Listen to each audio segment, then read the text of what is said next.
ഈശോ മിശിഹായ്ക്ക് സ്തുതിയായിരിക്കട്ടെ. ക്രിസ്തുവിൽ എനിക്ക് ഏറ്റവും സ്നേഹവും വാത്സല്യമുള്ള സഹോദരങ്ങളെ, എല്ലാവർക്കും ഈ പുലർകാലത്ത് കെട്ടപ്പെട്ട ഈശോയുടെ സവിധത്തിലേക്ക് ഈശോയെ കണി കണ്ട് ഉണരാൻ എല്ലാവരെയും ഞാൻ സ്നേഹപൂർവം വാത്സല്യപൂർവം ഞാൻ സ്വാഗതം ചെയ്യുന്നു. ഇതൊരു വലിയ അനുഗ്രഹത്തിൻ്റെ നിമിഷമാണ്. കൈയിട്ട് ഈശോയെ കണ്ടുണരാൻ കിട്ടുന്ന മഹാഭാഗ്യമാണിത്. അതും കുടുംബത്തോടൊപ്പം ജീവിത പങ്കാളി, മക്കൾ, മാതാപിതാക്കൾ അവർക്കൊക്കെ ഒരു സ്തുതി ചൊല്ലി ജീവിതം തുടങ്ങാനാവുക എത്ര വലിയ അനുഗ്രഹമാണ്. സാക്ഷ്യപ്പെടുത്തുമ്പോൾ ഒത്തിരിയേറെ മക്കൾ പറയുന്നത് എന്താണെന്ന് വെച്ചാൽ, പുലർകാലത്തുണർന്ന് ഈശോയ്ക്കൊരു സ്തുതി ചൊല്ലി, ജീവിത പങ്കാളിക്കും മക്കൾക്കൊക്കെ സ്തുതി ചൊല്ലി ഞങ്ങൾ ജീവിതം ആരംഭിക്കുന്നത് കൊണ്ട് ഞങ്ങളുടെ കുടുംബം സന്തോഷത്തിലാണ്, ഞങ്ങൾക്ക് പരസ്പരം മനസ്സിലാകുന്നുണ്ട്, ഞങ്ങൾക്ക് സ്നേഹിക്കാൻ പറ്റുന്നുണ്ട്, ഞങ്ങൾക്ക് പരസ്പരം ആദരവും ബഹുമാനവും ഉണ്ട്. ഇതൊരു വലിയ അത്ഭുതം തന്നെയാണ്. നമ്മൾ ആദ്യത്തെ പ്രവൃത്തി ഉണർന്നു കഴിഞ്ഞാൽ ഈശോ മിശിഹായ്ക്ക് സ്തുതിയാണ്. അതുപോലെ തന്നെയാണ് നമ്മൾ പരസ്പരം ആ സ്തുതി ചൊല്ലുക. അതുകൊണ്ട് പ്രിയപ്പെട്ടവരെ, നമുക്ക് ഈ സ്തുതി ചൊല്ലിക്കൊണ്ട് തന്നെ തുടങ്ങാം. എല്ലാവരും അതിനായിട്ടൊന്ന് ഉണർന്നേ, എല്ലാവരും ഒന്ന് ചൊല്ലിക്കേ. ഈശോ മിശിഹായ്ക്ക് സ്തുതിയായിരിക്കട്ടെ, ഈശോ മിശിഹായ്ക്ക് സ്തുതിയായിരിക്കട്ടെ, ഈശോ മിശിഹായ്ക്ക് സ്തുതിയായിരിക്കട്ടെ. ഇന്നത്തെ ദിവസം അനുഗ്രഹപ്രദമായിരിക്കും. നമുക്കെല്ലാവർക്കും ചേർന്ന് നിൽക്കാം. സങ്കീർത്തകനോടൊപ്പം ഒന്ന് നന്ദി പറഞ്ഞുകൊണ്ട് നിൽക്കാം. പുലരിയിൽ നിദ്രയുണർന്നങ്ങേ പാവന സന്നിധി അണയുന്നു, കർത്താവേ നിൻ കരുണയ്ക്കായി നന്ദി പറഞ്ഞു നമിക്കുന്നു. കർത്താവേ, ഈ പുലർകാലത്ത് നന്ദി. ശാന്തമായൊരു സായംകാലവും ഏറെ വിശ്രമപൂർണമായ ഒരു രാത്രികാലവും നീ ഞങ്ങൾക്ക് തന്നു.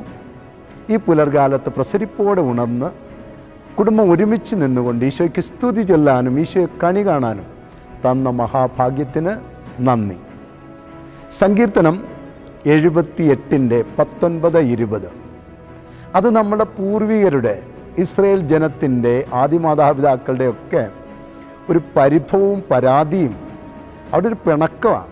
അവർ ദൈവത്തോട് ചോദിക്കുന്നു, മരുഭൂമിയിൽ മേശയൊരുക്കുവാൻ ദൈവത്തിനാവുമോ?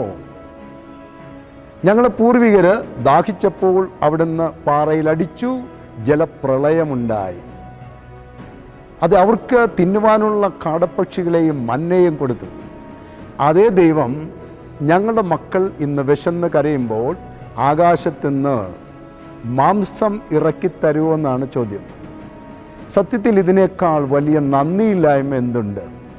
ഇന്നലെകളിൽ വഴി നടത്തിയ ദൈവത്തെ ഇന്ന് മറന്നു പോവുക. നമ്മളുടെയൊക്കെ ഒരു അവസ്ഥയാണിത്. ഇന്നിവിടെ നിൽക്കുന്നത് എന്തുകൊണ്ടാണ് നമ്മൾ പലപ്പോഴും മറന്നു പോകുന്നത്? വഴി നടത്തിയ ഒരു ദൈവത്തെ നമ്മൾ പാടെ മറന്നു പോകുന്നു. ഇന്ന് തരുവോ? നമ്മളെ പ്രശ്നം എന്താ? ഇന്നത്തെ കാര്യം നടക്കുവോ? ഇന്നത്തെ കാര്യം നടക്കുമോ? ഇന്നലെ നടത്തിയ ദൈവം എവിടെ? അല്ലേ? നന്ദിയില്ലായ്മ. പ്രിയ മക്കളെ, എന്നെ കേൾക്കുന്ന ഒരു മക്കൾക്കും അതുണ്ടാകരുത്. നമ്മളീ പുലർകാലത്ത് നൊവേന തുടങ്ങിയതിന് ശേഷം ദൈവം നിനക്ക് തന്ന അനവധിയായ നന്മകൾ നീ എണ്ണി ഈ ധ്യാനകേന്ദ്രത്തിൽ, പിയോഫൺ ധ്യാനകേന്ദ്രത്തിൽ വ്യാഴാഴ്ച തന്നെ വന്നു. ചെറുതാകട്ടെ വലുതാകട്ടെ, നീ നന്ദി പറയാൻ മടിക്കരുത്. ആ പൂർവികരുടെ നന്ദിയില്ലായ്മ നമുക്കുണ്ടാവരുത്. ആ ഒരു നന്ദി നിറഞ്ഞ ഹൃദയത്തോട് തന്നെ നമുക്ക് ഈ നൊവേനയിലേക്ക് പ്രവേശിക്കാം. എല്ലാ മക്കളെയും ഞാൻ സ്വാഗതം ചെയ്യുന്നു. നമുക്ക് മുട്ടുകുത്തിയൊക്കെ നിൽക്കാം. മുൾക്കിരീടമൊക്കെ കൊണ്ടുവന്നിട്ടുള്ളവർ അതൊക്കെ ഒന്ന് അണിഞ്ഞ് നിൽക്കാം. കല്ലോ മണ്ണോ ഒക്കെ ഉള്ളവർ അതിൽ ഒന്ന് മുട്ടുകുത്തി നിൽക്കാം. ഈശോയുടെ സഹനത്തോട് ചേരാൻ കിട്ടുന്ന അസുലഭമായൊരു നിമിഷമാണിത്. അത് മറന്നു കളയരുത്. നമ്മൾ 3 നിയോഗം വയ്ക്കാൻ പോവുകയാണ്. ഒന്നാമത്തെ നിയോഗം എല്ലാ മനുഷ്യർക്ക് വേണ്ടിയാണ്. നമുക്കറിയാം, ഇന്ന് മനുഷ്യൻ വളരുകയാണ്, സാമ്പത്തികമായിട്ടും ടെക്നോളജി പരമായിട്ടും ഒക്കെ. പക്ഷെ മറുവശമുണ്ട്, അല്ലേ? സഹനത്തിലായിരിക്കുന്ന മനുഷ്യർ, യുദ്ധം, ദാരിദ്ര്യം, പട്ടിണി, പ്രകൃതി ദുരന്തങ്ങൾ, അപകടങ്ങൾ, ആപത്തുകൾ, നമ്മൾ അവരെല്ലാവരും ഓർക്കണം. അവരെക്കാൾ ബലമുള്ളവരാണ് നമ്മൾ. അത് മറന്നു പോരുത്. നമുക്കതുകൊണ്ട് എല്ലാ മക്കളെയും, പ്രത്യേകിച്ച് ഏതെങ്കിലും രൂപത്തിൽ ഇന്ന് സഹനത്തിലായിരിക്കുന്ന മക്കളെയൊക്കെ ഒന്ന് ഈശോയുടെ കെട്ടപ്പെട്ട ആ കെട്ടിലേക്ക് ഒന്ന് വെച്ചു കൊടുത്തുകൊണ്ട് കൈകൾ വിരിച്ചു പിടിച്ചൊന്ന് ചൊല്ലിക്കേ. ലോകരക്ഷകനായ ഈശോയെ, അങ്ങേക്ക് അസാധ്യമായി യാതൊന്നും ഇല്ല. നിർഭാഗ്യ പാപികൾ മനസ്സുരുകി പ്രാർത്ഥിച്ചാൽ അങ്ങേക്കത് നിരസിക്കാൻ വയ്യ.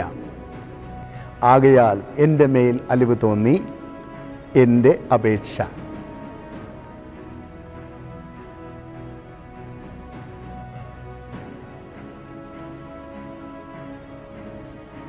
സാധിച്ചു തരണമേ. ആമേൻ, ആമേൻ, ആമേൻ. കൈകൾ കൂപ്പി ഈശോയെ നോക്കാം. നന്ദി നിറഞ്ഞ ഹൃദയത്തോടെ നിൽക്ക്. രണ്ടാമത്തെ നിയോഗത്തിലേക്ക് പ്രവേശിക്കാം. ആഗോള കത്തോലിക്ക സഭ, മാർപ്പാപ്പ, കർദിനാളന്മാർ, മെത്രാന്മാർ, വൈദികർ, സന്യസ്തർ, ആത്മായ പ്രേക്ഷിതർ, കുടുംബജീവിതത്തിലായിരിക്കുന്ന മക്കൾ, ഏറെ പ്രത്യാശയോടെ ഇന്ന് മിഴികൾ തുറന്ന് ജീവിതത്തിലേക്ക് കടന്നു വന്ന പൈതങ്ങൾ, അവരെല്ലാവരും നമുക്ക് ഈശോയുടെ കെട്ടപ്പെട്ട കരങ്ങളിലേക്ക് വെച്ചു കൊടുത്തുകൊണ്ട് പ്രാർത്ഥിച്ച് കരങ്ങളൊക്കെ വിരിച്ചു പിടിച്ച്, ലോകരക്ഷകനായ ഈശോയെ, അങ്ങേക്ക് അസാധ്യമായി യാതൊന്നുമില്ല. നിർഭാഗ്യ പാപികൾ മനസ്സുരുകി പ്രാർത്ഥിച്ചാൽ അങ്ങേക്കത് നിരസിക്കാൻ വയ്യ. ആകയാൽ എൻ്റെ മേൽ അലിവ് തോന്നി എൻ്റെ അപേക്ഷ.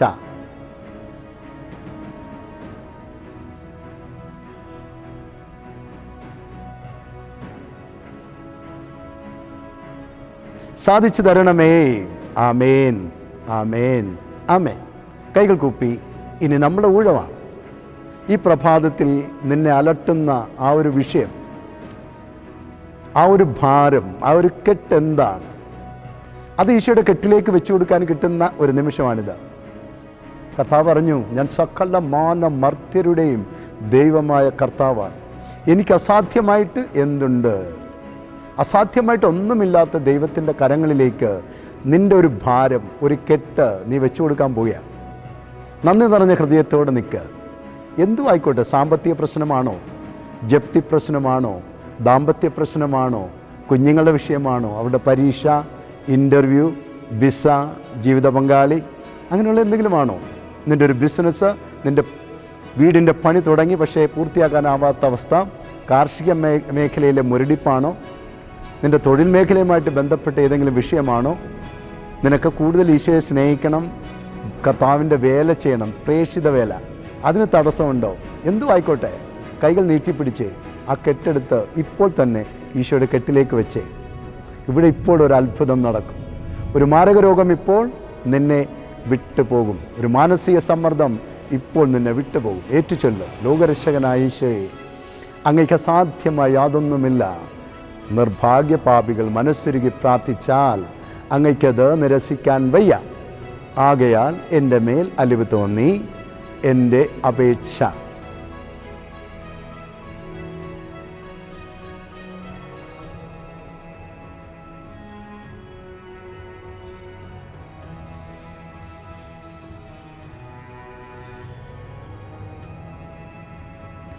സാധിച്ചു തരണമേ. ആമേൻ, ആമേൻ, ആമേൻ. കൈകൾ കൂപ്പി ഒരു രോഗസൗഖ്യം ഒന്ന് അനുഭവിച്ചറിഞ്ഞ്, മനസ്സിൻ്റെ ഒരു വിടുതൽ നീ ഒന്ന് തിരിച്ചറിഞ്ഞ്, എന്തൊന്നില്ലാത്തൊരു ആനന്ദവും സന്തോഷവും നീ പ്രഭാതത്തിലൊന്ന് അനുഭവിച്ചറിഞ്ഞ് ഈശോയ്ക്ക് നന്ദി പറഞ്ഞ് ഒപ്പം ഈശോയോട് പറ, വ്യാഴാഴ്ച ഞാനും എൻ്റെ കുടുംബവും PO ഫോൺ ധ്യാന കേന്ദ്രത്തിൽ 9:30 മണിക്ക് തന്നെ എത്തുകയും ഞങ്ങൾ അനേക മക്കളുടെ മുമ്പിൽ ഞങ്ങൾക്കിതുവരെ കിട്ടിയ അനുഗ്രഹങ്ങൾ, അത് ചെറുതോ വലുതോ ആകട്ടെ, എല്ലാവരുടെ മുമ്പിൽ വിളിച്ചു പറയുകയും ഈശോയ്ക്ക് മഹത്വം കൊടുക്കുകയും ചെയ്യും. നീ ഈശോയോട് പറ, നിൻ്റെ വഴികളൊക്കെ ഇതാ തുറന്നിട്ടുണ്ട്, നിൻ്റെ പ്രതിസന്ധികളെല്ലാം വിട്ടുപോയിട്ടുണ്ട്, ഞങ്ങൾ നിങ്ങൾക്ക് വേണ്ടി പ്രാർത്ഥിച്ചുകൊണ്ടിരിക്കുക. നിങ്ങളെല്ലാ കെട്ടുവഴിയും വ്യാഴാഴ്ച ഇവിടെ എത്താൻ സാധിക്കും. വ്യാഴാഴ്ച രാവിലെ 9:30 ശുശ്രൂഷ ആരംഭിക്കും. ഒരുക്ക ശുശ്രൂഷ, വചന ശുശ്രൂഷ, ഗാന ശുശ്രൂഷ, ദിവ്യബലി, കൗൺസിലിംഗ്, കുമ്പസാരം, സ്നേഹവിരുന്ന്, അപൂർവങ്ങളിൽ അപൂർവമായ കൈട്ടീശോടുള്ള നൊവേന, ആരാധന, അഭിഷേകം. കെട്ടുകളായിട്ട് വന്ന് കെട്ടഴിഞ്ഞ് പാട്ടും പാടി പോകാൻ എല്ലാ മക്കളെയും ഞാൻ സ്വാഗതം ചെയ്യുന്നു. ഒന്ന് ചേർന്ന് നിന്നേ ഈ പ്രഭാതത്തിൽ. ഈശോ എനിക്ക് എന്നിലൂടെ നിനക്ക് തരുന്ന പകരുന്ന ഒരു ആശീർവാദം ഒന്ന് സ്വീകരിച്ച്. കർത്താവ് നിങ്ങളോട് കൂടെ. സർവശക്തനായ ദൈവം, നിത്യം പിതാവും പുത്രനും പരിശുദ്ധാത്മാവുന്ന ത്രിയേക ദൈവം നിന്നെയും നിൻ്റെ കുടുംബങ്ങളെയും മക്കളെയും തൊഴിൽ മേഖലയും നിൻ്റെ സ്വപ്നങ്ങളെയും സമൃദ്ധമായി അനുഗ്രഹിക്കുമാറാവട്ടെ. ആമേൻ. ഈശോ മിശിഹായ്ക്ക് സ്തുതിയായിരിക്കട്ടെ. ഈശോ മിശിഹായ്ക്ക് സ്തുതിയായിരിക്കട്ടെ. ഈശോ മിശിഹായ്ക്ക് സ്തുതിയായിരിക്കട്ടെ. Hallelujah, hallelujah, hallelujah.